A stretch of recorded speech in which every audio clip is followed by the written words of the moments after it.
Bonjour Sophie Le Ménestrel. Bonjour Christelle. Aujourd'hui sur le marché, vous avez choisi de nous parler des œufs. Pour quelle raison ? D'abord, c'est un merveilleux aliment dépanneur qui s'apprête en un tournement et qui n'est pas cher. Ensuite, c'est un excellent substitut à la viande et il offre un excellent apport nutritionnel en protéines complètes et en vitamines D, B2, B12.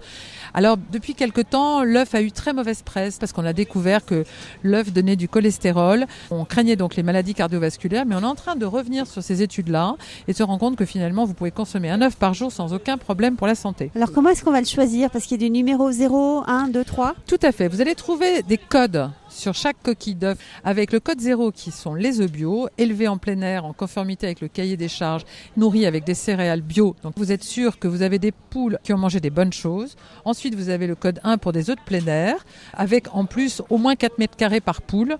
Ensuite, le code 2 pour les œufs au sol.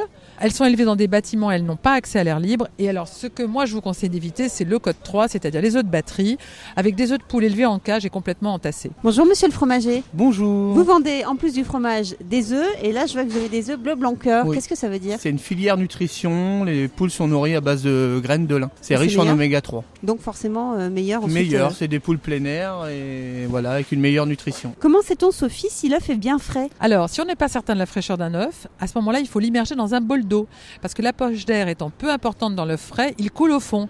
Alors que si vous avez une poche d'air qui est grande, et donc un œuf âgé, il va flotter avec le gros bout tourné vers le haut. Donc dans ce cas-là, évitez de le consommer. Et en cuisine, évidemment, Sophie, il y a 1001 recettes pour les préparer les œufs. Tout à fait, vous allez trouver les œufs de l'entrée au dessert. On les a brouillés aux asperges, miroirs au bacon, à la coque, en cocotte. Moi j'adore en cocotte avec une tranche de jambon et un petit peu d'estragon. Gratinés, pochés, en omelette à l'oseille. La liste est sans fin. C'est aussi la base des quiches et des clafoutis et des desserts, comme la crème aux œufs ou l'île flottante, qui était le dessert préféré de Louis XIV. Plein d'autres recettes à retrouver sur votre site sophie-terroirdechef.com. À la semaine prochaine sur le marché. À la semaine prochaine, Christelle.